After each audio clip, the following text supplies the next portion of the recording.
Hey Jenny, I'm tired and frustrated. But why? Is there any problem? I have been learning grammar for a long time, but I always forget. Oh, I see. It's not a big problem. Stop bothering yourself. I know it's not a big problem for you. As you are a good student, your memory is very good. No, it's not like that. If you learn something with understanding, you are more likely to remember it. But if you just memorize without really grasping the concept, it's easy to forget. Yes, I tried to understand whenever I learned anything. I understand your point, but maybe you need to practice more regularly. Repetition and applying what you've learned can help make your memory stronger. Yeah, that's right. So, right now, which problem do you have? I have been trying to learn would be, would have been. You have been learning modal verbs. Do you know important modal verbs for speaking English? Yes, I know. It's important for speaking and writing. Modal verbs are crucial in English speaking because they help convey a speaker's attitude, intentions, and the likelihood of an action or event. Great. There are many uses of modal verbs, like expressing, possibility, and probability, giving permission and making requests, making suggestions and offers. Wow, you already know many things. That's nice. Then how can I assist you with that?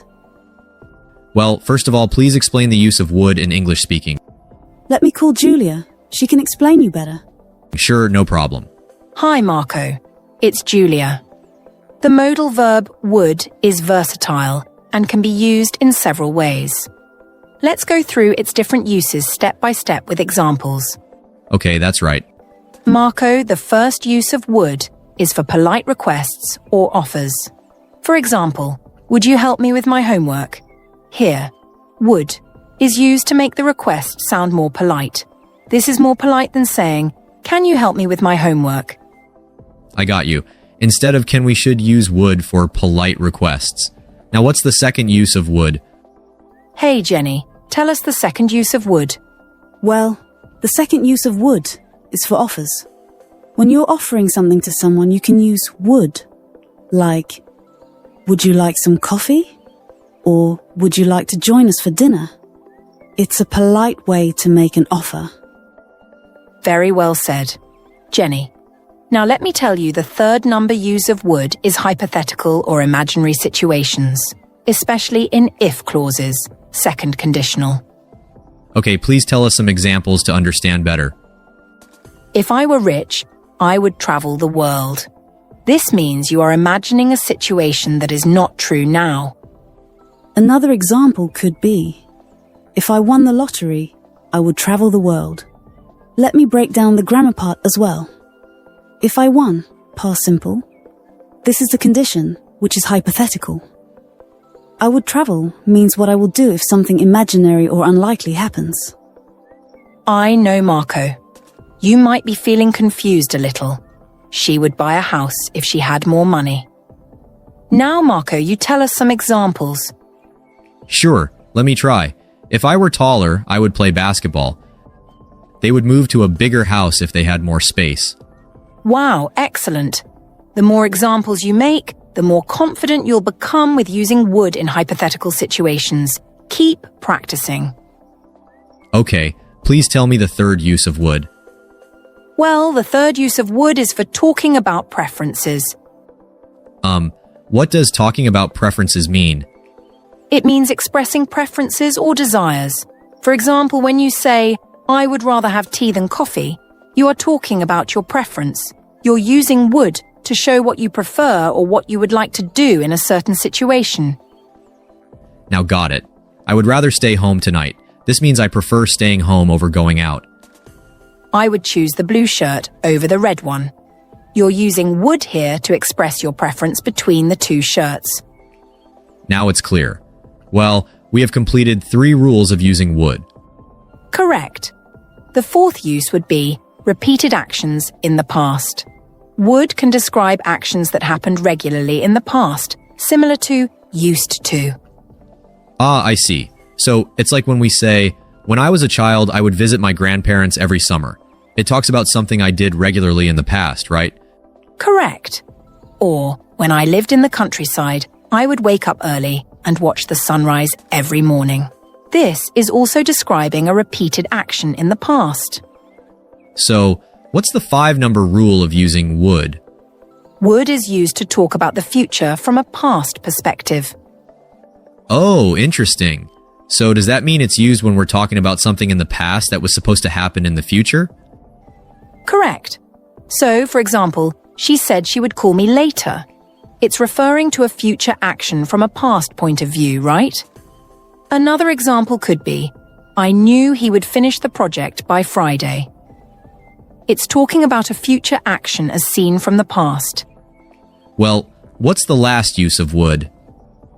Yes, would is often used in reported speech to report what someone said. Direct, I will go to the party. Reported, she said she would go to the party. Wow, Marco has learned all the uses of would. So, it's time to learn would have. Yes, I'm excited to learn more. So, what's the first use of would have? Here we go. Talking about unreal or hypothetical situations in the past. Third conditional. Would have is used in the third conditional to express something that could have happened but didn't, often showing regret or missed opportunities. Okay. Can you please share examples? Of course. Let me tell you the structure. If plus past perfect, would have plus past participle. Example. If I had known about the meeting, I would have attended. Meaning, I didn't know about the meeting, so I didn't attend, but if I had known, I would have gone. Okay, but I want more examples. If he had saved more money, he would have bought a new car. Meaning, he didn't save enough money, so he didn't buy the car. But if he had, he would have. If they had left earlier, they would have caught the train. Meaning, they didn't leave on time, so they missed the train. But if they had left earlier, they would have caught it. It's great. What's the second use? Expressing regrets or missed opportunities. Would have can express personal regrets or things you wish had happened differently in the past. Please share some examples. I would have studied harder if I had had more time. Meaning, I didn't study hard, but I regret that now. And I'm saying that I would have done it if the situation had been different. Okay. One more example, please. I would have travelled more if I hadn't been so busy with work. Expressing regret about not travelling due to work commitments. We would have invited you to the party if we had known you were free. Expressing regret for not inviting someone because they didn't know the person was available. Now tell me the third use of would have. Making assumptions about the past. Would have is sometimes used to make a logical guess or assumption about something that likely happened in the past. I got it now. Tell me examples. He would have arrived by now if the train was on time. Meaning, based on what I know, I assume that he has probably arrived by now. They would have finished the project earlier if they started on time. Assuming that the project is probably done since they began at the expected time. She would have been tired after such a long day at work. Making a logical guess that she was likely tired due to the long day. Okay, number 4 use of would have. Please tell us. Sure. Describing past intentions or plans that didn't happen. Would have can be used to talk about something that someone intended to do but didn't actually do. Example. I would have called you but my phone dead. Meaning. Great. We would have gone to the beach, but the weather turned bad. Meaning, they had planned to go to the beach, but the weather prevented them from going. That's correct. He would have helped with the project, but he was out of town.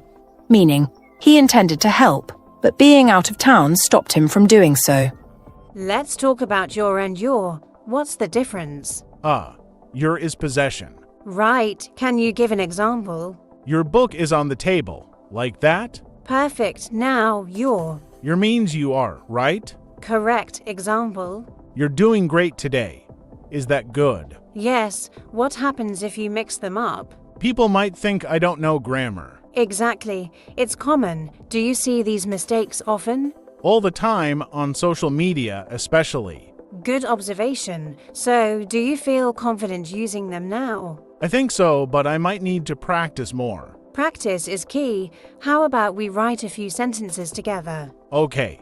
Can I make one for each word? Sure, start with your. Your coffee smells amazing. How's that? Perfect. Now, your. You're always so patient. Is that good? That's great. See, you're getting it. I guess I am. All right, let's take this a step further. How would you fix this sentence? You're welcome. That should be you're welcome, right? Exactly. Why do you think people mix those up so often? Maybe because they sound the same when you say them. That's part of it. Homophones can be tricky. Now, let's try this. Your jacket is on the chair. What's wrong here? Oh, that's your jacket. Your doesn't make sense there. Good catch. What about this? You're going to love this movie. That one should be you're going to love this movie because it's you are. Great, you're really getting the hang of this. Now, let's practice creating some sentences where both words appear. Okay, let me try. Your advice is helpful and you're always so encouraging. That's a fantastic sentence. Let's try one more with a bit more complexity. Okay, if you're reading this, don't forget your keys. Brilliant. How confident are you feeling about these now? Way better than before. I think the examples are really helping. Good. Here's a tip. When you're unsure, try saying you are in place of your. If it works, you've got it right. If it sounds wrong, it's probably your. That's actually really helpful. I'll try to remember that. Perfect. Now, one last challenge. Write me a short paragraph using both words at least 3 times each. 3 times each, okay? Let me think. Your friend called to say you're invited to the party. Don't forget your jacket and make sure you're on time. Your effort to be punctual really matters. How's that? That's excellent. You've nailed it. I'm impressed with how quickly you picked this up. Thanks. I guess practice really does help.